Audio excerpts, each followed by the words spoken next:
and welcome to this week's edition of Match Fishing TV. In tonight's show, we're going to be talking about the Angling Trust Team Stillwater Championship at Garbalina Lindo. We'll be looking at the second round of the Preston Innovations Feeder Masters, the Ring of Baits Ferry Meadows 2-day festival, Maver Classic at Larford, Whiteacres Guru Festival, and the latest round of the Maver Match This at Garbalina Lindo. And tonight I'm joined in the studio by Joe Crass and our special guest Steve Ringer. Steve, good evening. Cheers, Roger. You just fished the festival that you were sponsoring, Ferry Meadows. Yeah, we've had what we called it the Ferry Meadows Classic. 51 people fished. It's sold out. We did the entry online. In the past, we've run a few matches, and if you let people just book in, ringing up, we had a lot of no-shows. So what we did, my brother got some software similar to what Nigel uses at Barston.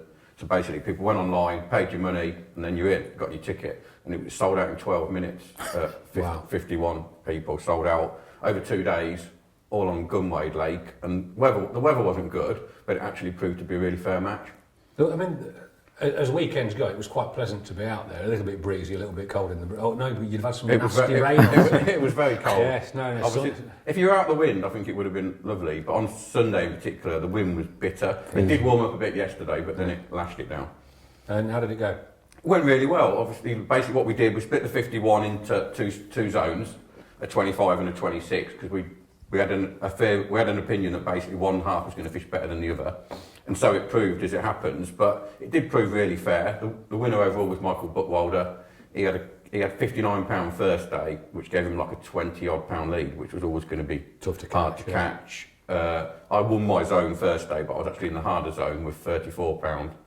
Then moved into the better zone on day 2 and won the match with £50, which left me an agonising £3 short of Michael. But it was good fishing. I did lose a fish and I had a pike that didn't count, so I had a chance.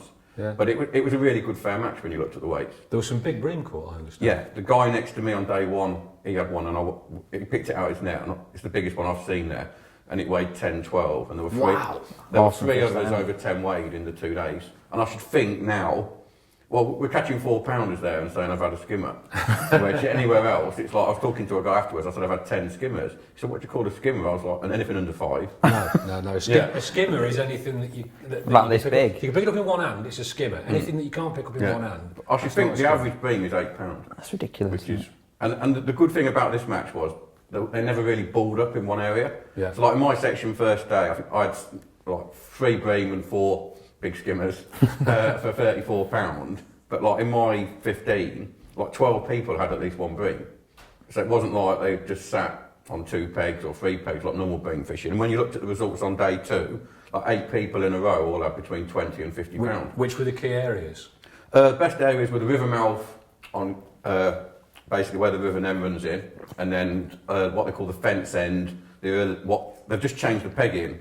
So I could confuse people by giving them the new peg numbers. But if you go on the old numbers, the early 90s, the fence end and the hundreds fish really well on day 2. What tends to happen is like where I drew first day is a really good area, but it never gets pleasure fished, so it doesn't see any bait. So in effect, I just felt we were baiting it for day 2, and so it proved. That section was really hard on day 1, and then on day 2 it was the best section in the match. So you did need a little bit of luck with your rotation, but there were fish to be caught, and if you got your tactics right, tactics were a big thing. And was it all long-range feeder fishing, or? The wind was horrific, so long-range became quite... It was important to fish as far as you could, as far as accuracy. You know, when I think a few people, particularly on day 2, because what I've noticed about Ferry, matches start normally about 10:30. About 10 o'clock, it's nice and calm. And then about 25 to 11, all of a sudden there's a hurricane. So I always sort of think, well, what's the maximum I can fish at and take 5 metres back? Just so if the wind does get up, I can get there easy. So I think most of the fish were probably caught between 50 and 60 metres. Okay, so it's not a short chuck. No, it's a decent... Especially in those challenging conditions. People say with a method feeder it'd be an easy chuck, but with a big cage or a rocket or whatever, it's a decent chuck in difficult conditions. Have you fished Ferry Meadows, Joe? Only with Steve. We've done some features there, but I think it was worth saying as well, like people didn't catch on the method, did they? And I think a few people expected to, didn't they? But it was more traditional cage. Yeah, the water was very coloured, and like to me, when the water's coloured there, basically it screams worms. And I think, can't speak for everyone, but I know Michael did. Obviously I was second, and I know Adam Wakeling was third. He put a lot of worms in, and I think the anglers that attacked it in a more traditional way, maybe with different like hair rig worms on the hook rather than just hooking them on, they were the ones who came out on top. No real problems with weed, because that always used to be a feature at Ferry. No, not really. You get, to be honest, if you leave your feeder in for say 15 minutes, when you reel in, you've got a very fine weed, sometimes caught in the cage. But or nothing on was going to stop you. Nothing. No, and the one thing that is apparent, the best pegs are the ones where that fine weed is on the bottom. So obviously there's some food there for the beam. If you've got a really hard, clean bottom, you don't seem to catch a lot of fish. Well, it's not going to hold any bloodworm or anything. No. The best pegs are definitely the ones that have got a bit of weed. And sometimes when you're playing one, it will stick. But if you stand up and just lift the rod, you can get them to come over the top. It's interesting. One thing I do need to pick you up on, being from further downstream than you. Obviously, it's the River Nen where you live. It's the River Nene down there. Yeah. Causes arguments in my house, that does. Or the Nenny, if you talk to some people. Yeah. Nen. Let's agree that when it runs into Ferry Meadows, it can be the Nen. When it runs out, it's the Nene. The Stillwater Champs. Big topic. At Lindome Lakes it was. Now, you Brilliant fished event. it. Yeah, I fished it. It's 2018. As far as you know, you were in the winning team. I think we've won. As we're filming this, we've won. But there's been a bit of a mix-up with the results. Well, quite a lot of a mix-up. And no one really knows, to be honest. Our understanding is that Barnsley have won with the Stillwater 194 points. And then Matrix Dynamite Trentman was second with 193 points. So it was ever so close, beat by just a point. And then in third was Drennan Leicester with 190. But that's where the problems start. So you've had a good day on the bank. I know you struggled personally a little bit. I saw that on social media. And then later in the day, or later in the weekend, I picked up on social media, all is not sweetness and light. No. Suddenly, you've had a bit of a celebration. Yeah. You've all gone home. Yeah. And then somebody looked at the results sheets and said, hang on a minute, you can't have two people scoring 28 points in the 14 peg section, or what happened? It's just been a bit of a balls up, to be honest. In A section, there was only, the most you could score was 14, and there's two with 20 plus. So let's just clarify how that works, because we talked about it briefly. Because Lindome's obviously, there's quite a few smaller lakes at Lindome, and there were 28 peg sections. So it's 28 teams of 10? 10, yeah. So it's a big 280 match. peg match. Good match. But because obviously there's smaller lakes and stuff, they've got to split the sections up. So they thought the fairest way would have 4 sections of 14 and score it on 14 points. But it didn't really work out that way, because some of the sections they ended up scoring 20 plus anyway. Just a total anomaly in the results, and it took them 3 hours to do the results, and then it was all wrong. Which is a bit of a shame. You don't, other than the World Feeder Championships, you don't tend to fish team events that much now, do you? No, not really. I look back when we used to fish national championships, and people now talk about, well, it's 280 peg match, it's a big match. It's not a big match. Yeah. Let's be perfectly honest. If this is run by the Angling Trust, and you're talking about 28 teams of 10, 280 pegs, that should take, I don't know, maybe half an hour, 45 minutes to work the results out. You know, even if you were to do it manually, you can't take 3 hours and then get it wrong. So what do we think happened? I honestly don't know, because it's obviously their system, or where they've done it on Excel or whatever's gone wrong. I don't know whether they've just been written down wrong. Something's gone badly wrong, and it happened last year. We were announced as 10th when we was actually second. Obviously, I've thought about this quite a bit, because back when I was editing Match Fishing magazine, I was quite, I was seen as anti the National Federation of Anglers, and I wasn't anti the National Federation of Anglers. I was anti amateurism, and now we see what the Angling Trust have done to supposedly make the game more professional. Yeah. It is not beyond the wit of man to work out a point system. I did notice on social media there have been some complaints about people leaving the pegs early and teams of individuals not being there at the weigh. Yeah. Now, I'm not sure on that one, to be honest. if that's true, if there are some teams that have been put together purely and simply to make the numbers up because they want to fish a 280 peg open match, then that's fine, but you've got to make them stay at the peg, because they've got to put something either on the scales or their initials against the did not weigh. Yeah. That's the first thing you have to do to get the points right. Once you've done that, then it should be fairly straightforward to put those weights into a spreadsheet, and that spreadsheet knock the result out in double Pretty quickly, time. yeah. Rob Hewison, who we all know, he designed an Excel spreadsheet for me for the Evesham Team Champs. We have worked out the result of the Evesham Team Championships when the last weigher has weighed in. I've got the result within 2 minutes. It's ever so simple. It's how it's got to be done now, isn't it, I think? And I know Lee did the Winter League final this year, and with the help of his team, and they got it turned out ever so quick, and that was a bigger match than this. So it can be done, and it's a thankless task. That's not. It's difficult, and it is difficult when under pressure and everything, but it just needs to be done better, doesn't it? Really. When did you stop team fishing, Steve? When did I stop? Yeah.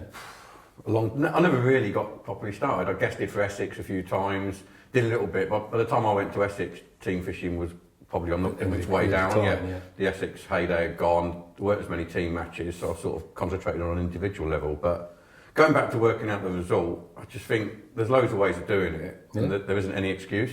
No. You know what I mean? When you're dealing with 280 anglers, it's a big match nowadays, but I agree it's not a big match in comparison to what we used to fish. No. So surely it can't be left just to be someone totting it up in their head. There was one other thing that occurred to me. In the olden days nationals, one of the things that a team had to provide was at least 2 volunteers. You had to bring 2 stewards with you to national championships. Now, on a match of this size, I don't think that that's particularly the way forward, but I don't think there's any reason why each team can't bring a steward along. Yeah. So Barnsley, 10 men in the team, they've got numerous runners, undoubtedly, as most teams do have. You bring along one reserve, and that reserve is there to help with the weigh-in or to record the weights. Take some of the pressure Off the guys. off the Angling Trust staff. So all they've got to worry about He's getting the results out. is getting the results out and any breaches of the rules. And if you want to fish it as a team, you'll find somebody. You will find that volunteer. Yeah. So come on, Angling Trust, let's get it sorted, because it's no way for the sport to be governed. Feeder Masters qualifier. Yeah, the second one, it was at Larford Lakes this week. I think it was a real tough day for a lot of people, ever so cold, difficult. I mean, it's been hard, hasn't it, for a few weeks now for a lot of people. But Tommy Hiller won the match, real stalwart of the scene. Yeah, absolutely. £93 from Match Lake. He drew a good peg, Match Lake 26 up against the Island. Did you know his real name was Paul? Yeah. Yeah. And, Most people don't know that. And I think he's had a good battle with Les Thompson off the next peg, and he's just managed to edge him out, basically. But the 3 qualifiers were Paul Tommy Hiller, Steve Hutter and Rob Wiltshire, so looks like another good match there to be... Is that one on your radar? Yeah, I fished the first qualifier at Barston, and I came second. Oh, that's right, yeah, we talked about this last I was week. second in the match, second in my zone, and obviously you have to win your zone. To be honest, I'm still a little bit disappointed about it, because Eddie won it, fair play to him, he had some big fish, took his chance, but I had 7 more fish than him, and I think a little bit of luck, but I perhaps didn't have the luck on the day. I did lose a fish in a snag that day as well, so at the minute, I have to admit, second seems to be my position. But it's a welcome addition to the calendar. I think it's a fantastic event. When I've been going onto the continent a lot, and feeder fishing is getting massive over there. Yeah. It's flying, I think isn't it? even the more we push it over here, the better. Well, I think it's true to say that for a while the Dutch were seen as the leading exponents of it. I mean, they picked it up from the English, but then they took it to a new level. And obviously, your involvement with the England feeder team, you've seen that, and now you've clawed back. Yeah, I think the Dutch, they'll probably win the World Champs this year now. But I think the Dutch have been overtaken by some of the Eastern European, out that way teams that are they learn really quick, embrace new methods, and even countries like France, where feeder wasn't considered sort of 3-4 years ago. It was almost black magic, wasn't it? Yeah. Now feeder's gone mad in France, and like Italy, they're embracing it now as well. So I can see feeder just getting bigger and bigger. Real growth area, isn't it? Definitely. Brilliant. Okay. We're going to take a short break now, but just before we go, we need to talk about sad news from last week. Jan Porter, a friend to all of us. Jan sadly lost his battle with cancer last week. Known as the Man in Red originally. Great guy. Captain of Trentman. Went across to the dark side as a specimen hunter for a while. Obviously he was sponsored by Shimano. You knew Jan pretty well. Jan took me on at Shimano. I've still got the letter at home. I met him at a trade show when I was working for Bob Church. And I went to a trade show and we got chatting, and he said, because Bob Church used to wholesale Shimano. Yeah, he used to wholesale Shimano. Yeah. We got chatting. I'd never met Jan before, but he was just one of them blokes you could just chat to, easily. Yeah. And he said, I'll send you a letter. And to be honest, you always think, that'll never arrive. And within a week, I got a letter saying they'd like to work with me. He'll send me a few bits. So I still got the letter. And from then on, I got took on by Shimano. And Jan was always my sort of oracle. Yeah. If I ever had any problems, or even like in life, I'd always go to Jan. Like, I think I'm making the right decision. Nice guy, and he'd tell me, sometimes he'd be like, I don't want you to do that, but you have to do what's best for you. And over the years, we've got really close as friends. fished internationally for Norway as well, which always came as a Yeah, surprise some to people me. probably don't know that. One of the funniest things I ever saw of Jan, I went out on his very first feature for Match Fishing magazine, and we went to Radcliffe Viaducts on the Trent, and Jan had obviously made his name through the Angling Times, and he was already known as the man in red, but he'd never actually headlined a feature before. And I'll never forget taking a photograph of him fishing the Trent at Radcliffe Viaducts.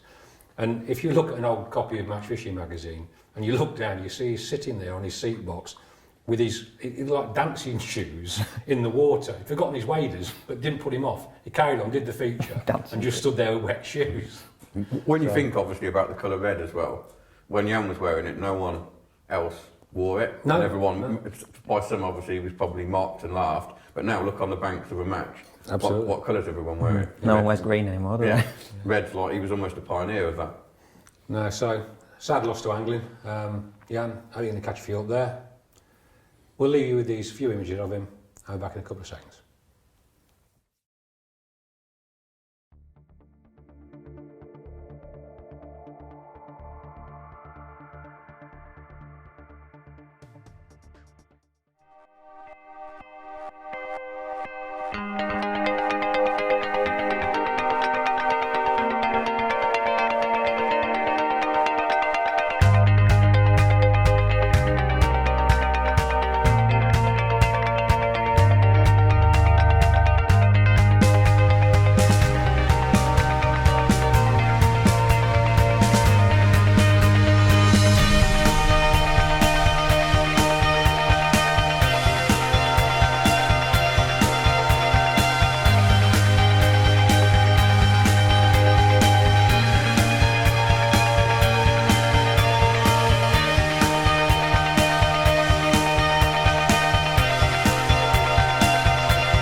Welcome back. Joe, there's been a big event at Larford Lakes. Yeah, another one. It's been a real busy weekend at Larford. It's the Maver Classic, the 2-day May Bank Holiday Festival. It runs every single year. It's always a good event. And what the anglers fish there all winter. There's Saturday, Sunday Open matches, qualifiers, and whoever wins goes through to this. So it's So like an all if you winners just take final. part in a winter open at Larford, you've got a chance of getting through to the... And it always ends up being a great weekend. You know, there's good fishing on offer, and there's a few quid to be won as well. So yeah, Chris Centre won it with 2 points. Great performance by the sounds of it. He's had day one on the match lake, he's caught a few on the method, and then on the second day he's been on the Specie, which is obviously big fish, and he's had 10 fish on a waggler for 90 odd pounds, so he's done ever so well. Proper fish. Yeah, lovely day's fishing. And Neil McKinnon was second, and then Max Galazewski was third. Galazewski. We'll go with Galazewski. Yeah, I think we that's can go not a with bad that, yeah. pronunciation. Sorry Yeah. about that, Max, but he was third, so it sounds like a good weekend. Have you done much down there at I Larford? haven't been to Larford much lately. To be honest, like since I got involved in the World Feeder team, I tend to be away a lot, so I don't do as much fishing. I do a lot of fishing close to home in winter, like with the Tunnel Barn League, etc. But this time of year, it's really like I'm just concentrating on big events, getting ready to go abroad, that sort of thing. So my priorities have gone elsewhere, if that makes sense. Yeah. So obviously to qualify for this one, you'd need to be a reasonable regular on the opens down there. Yeah, some really good anglers. You know, when you look at the anglers that fish the final, it's like a who's who of commercial fishing. Yeah. But it's actually getting there is a small match to get to a big to get to a big match. Okay. Stilo, Whiteacres Guru Festival. You know a bit about Whiteacres? Yeah, obviously it was one of my regular stomping grounds. It's another venue that, to be fair, has had to take a bit of a back seat since the world scene came on. It's hardly handy to get to from Northamptonshire, is No, it? but when you've just driven 24 hours to get to Hungary, driving to Whiteacres seems like you've been out for a pint of milk. But no, fantastic venue, been really kind to me over the years. And obviously this is the first year of the Guru Festival. To make it extra special, Guru also put some extra money into the top 10 pot to make it an even more popular event than it ever has been. And how did it go? Well, the winner was John Wincup. Oh, we know John. Yeah, he's a regular down there now, very good angler. And I'll tell you what I like about John, he can do everything. He's not someone who's like limited to really good on the pole, but not so good on the feeder, or can only catch carp, can't catch silvers. Real I mean, all-rounder. obviously, even John in his Essex County days was a class above a lot of anglers. Before that, when John was fishing for Peterborough in the old East Midlands Winter League days against me, as a real youngster, you know, he was always a class act. Yeah.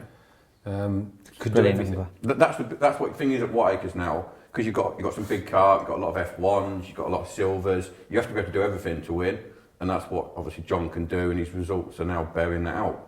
Obviously, when you look at second as well, you've got Alan Scott on, another man who can catch a fish or two. Yeah, absolutely. But another one who can do everything. You know, it's not just limited to catching carp. I think going to Whiteacres now, you need to be an all-rounder. Yes, you have to be an all-rounder. You can't just say, I'm going to fish for carp for 4 days and obviously then try and catch bream at Porth, because you'd have to be very lucky to get 4 or 5 good results. Whereas if you can do everything, then you've got every chance of winning. And Ferber's Paul Holland, and Paul's the last 2 years, he never seems to be outside the top 3 at Whiteacres. Unbelievable, isn't it? It's, I mean, looking back at you just reminded me about John Wincup and his career and how long it's been going on for. Thinking about it, he must have been about 5 when he fished the Eastman Winter League. I don't think he's that old now, is he? He's never changed. No, he's not. He's He still not looks at the all. same. You know, I think he was. He's got hollow legs, though, hasn't he? He Yeah. just drinks and keeps drinking. Drinks and fishes. Yeah. But I remember watching It's him not a bad life. years Don't ago knock it. on the embankment at Peterborough, and he was fishing for bleak, and he was so fast. Yeah. He's one of them blokes. Not many people you think, oh, I wouldn't want to fish against him like that. But I sat there watching him thinking, don't fancy taking him on. No, he's Awesome on fish, isn't he? Brilliant on fish. Very quick, very smooth. That's the beauty of that type of angler. Some people are fast, but they get hurried, get tangles. John was just super smooth, Just like super a metronome, efficient. Yeah, just tick, yeah, tick. everything was effortless. Super slick. Yeah, no, cracking angler, cracking result. Well done, John. The Anglo-Dutch Classic, Joe. Yeah, Tom and Matt are over there this week. Which is why we've got Steve in the Which is why we've studio got with Steve in the us. studio. And to be fair, it was a really tough week last week. The bream sort of come in this time of year for spawning into the canal, and I think they had other ideas last week. I don't know what they were doing, but they weren't there yet. I did see some Facebook pictures with them with a few fish. Yeah, this week, because obviously Matt and Tom are there for the second week, and the fishing's picked up no end. Matt actually won the first day he was there with 18 kilo, and then I think they caught 20 odd kilo yesterday. But last week it was a bit harder. There was some really, really good bits where they were catching a lot of bream, and then others where it was barren, they were catching bullheads, so, you know, a bit harder. But Keys Westhorpe won it, one of the local anglers, I believe. Keys, yeah. And then Ahmed Jawad was second, and Sam Wildsmith was third, so another good festival by the look of it. You've done a bit over there as well, Steve, haven't you? I've been to Holland a lot. I actually stopped off. I was doing some work for Guru last year, and we stopped off on the Vaughan Canal and fished it last year, and there was so many bream there. It was ridiculous. Basically, they swim in there to spawn. Yeah. And when they're in there, they are in there like unbelievable numbers. And obviously, But if they're not there having nookie, then you can I think in 2 months' time, basically, there's hardly any fish left there. But when they're there, the sport is literally unbelievable. Like they've been in the week, they've been catching. It's top 5 deep at like 11 to 13 metres, and they were catching them like 3 foot deep loose feeding casters. It's unbelievable fishing, and like if you've never been, it is well worth a visit. I've been over to Holland a few times. I mean, I dread to think what Matt and Tom. Yeah, it's probably best you don't know, isn't it, really? They might not come back. I think they'll come back, but I don't think they'll particularly be in good condition when They they might get be changed. Yeah, they might be changed men. Matt especially, he's only a young lad. No, be gentle with him, Tom, please. Goblin O'Lindo again, Maver match this qualifier, and another big name back in a final. Man, Andy Power. Andy's just. He actually reminds me a little bit of himself because he's chasing of myself. He's chasing all the when I was a bit younger. He's chasing all the big events, putting in loads of miles, loads of time, and he fishes really positively. He's getting the results. You know what I mean? At the minute, I don't think there's anyone with a record to match him for qualifying for big finals and winning big money events. It's his favourite saying is, if you throw enough poo, some of it's going to stick, and he literally fishes everything. Yeah. But that's how you've got to be. Like in them big finals, you can't draw flies every time. So you've almost got to say, right, I'm going to enter as many qualifiers as possible. I'm going to take the bad pegs, and when I get my good peg, I'm going to put it to bed. When the ducks line up. Yeah, and that's what he keeps doing. As soon as he gets. gets his chance, he puts it to bed. He doesn't mess up, whereas somebody else might draw it, make a couple of mistakes, finish just short. When Andy will maybe fish 8 qualifiers, 7 duffers, that one chance, match win, job done in the final. Yeah. But it was interesting because he fished Whiteacres last week, and then on the Saturday he went to Larford to fish the Feeder Masters. Sunday up to Lindome to fish that. And he lives in Somerset, so he put in the miles in, and his van actually blew up on the way back. Oh dear. So he sent me a lovely picture of the RAC van there, helping him get home. He won a few quid. He can probably afford to get repaired. Yeah. We were talking actually, Steve, about the Fishermania changes and the fact that now you only get through to a semi-final. And I have noticed on Facebook again, there's been a few complaints about that now. Yeah, personally, I don't think the semi-final was a good system. like it's supposed to be the FA Cup of match fishing, and I think for your average guy, he could go to say Lindome, well, Andy's just won, put his hand in the bag, draw the flyer, and he's straight into a final for lots of money. Yeah. But now he's put his hand in the bag, wins the that one chance of him event. doing it twice. Yeah, and then he's got to beat Andy Power, Jamie Hughes, them sort of people, and it's very hard to beat them. Yeah. Particularly, from what I gather, it's going to be done in sort of 4 peg sections, and the top 2 from each 4 go through. And to be honest, I'd be fairly devastated to have won a Fishermania qualifier and then get knocked out on the Friday before the final started. So personally, I don't think it's good for the average. No, definitely not a trade for the best. And I think it's probably taken his chance of winning. It was hard for him to win anyway, because when you get to the final, it's still got probably half the names of superstars. The Fishermania final, even if you didn't win it, to have a chance of getting Fantastic on TV, experience, and now that's probably. And if you get the right peg in the final, you know, what I mean, people can Still win. have a chance, but getting like 3 good pegs in a row is just not going to happen. And personally, I can understand why they've done it, but I don't think it's a good move for the future of the competition. Okay.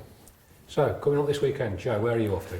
This weekend, I've got Fishermania actually at Tunnel Barn speaking, so hopefully, I got the call the other Try and day. get through to the semi-final? Yeah, try and get through to the semi-final. But, so I got that to look forward to, yeah. So, and Steve, you're off to Serbia, I understand. Well, I'm going back to Ferry Meadows Sunday first. Oh, okay. There's a big Peterborough Open, 70 pegger sold out, so that should be a good match. And then on Wednesday, I'll be flying to Serbia for the first look at the World Champs venue. It's a canal called Novi Sad, where like Alan, Scott and Will and them have fished before.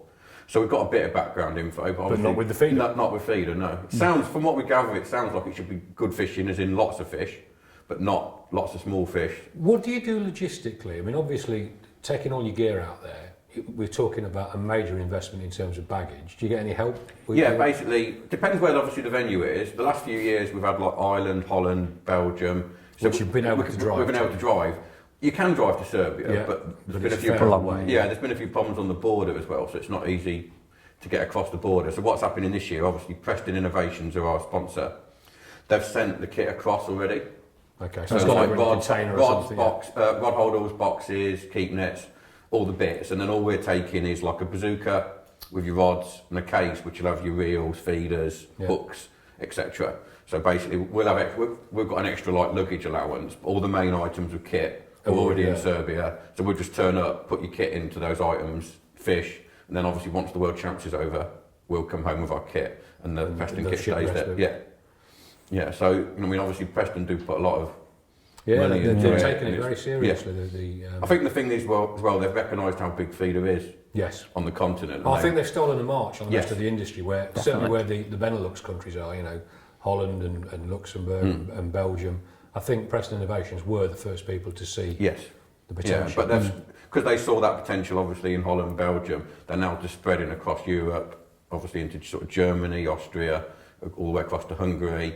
You know what I mean? It's just going to get bigger and bigger. But no, they'll send all the kit across. It's not an ideal situation this year. Personally, I'd rather just fill the van up and drive it there. Yeah, but it is a long drive. Yeah, but to be unfair though, I was over in Hungary for it's not as long as that. But it's just a little bit, 45 minutes further. So it is drivable, but you'd have to do it in 2 days. But for me, there's a big advantage to having all your own kit, whacking it in the van, and you can take whatever you want. So if you think, do I need those feeders? I'll put them in. But obviously this time we're going to have to be a bit more careful with weight limits, which is why we're going on this recce. We're fishing a 2-day competition, but at least when we might get it badly wrong. It's basically to work out your packing list for the main event. Yeah, exactly. So at least when we come back, we'll be a bit wiser. We'll be able to find out exactly what we need and go back, hopefully, for the Worlds to make it 3 in a row. Okay, well, best of luck with that. Thank you. Thanks very much for coming in. No problem. Ladies and gentlemen, we shall see you next week.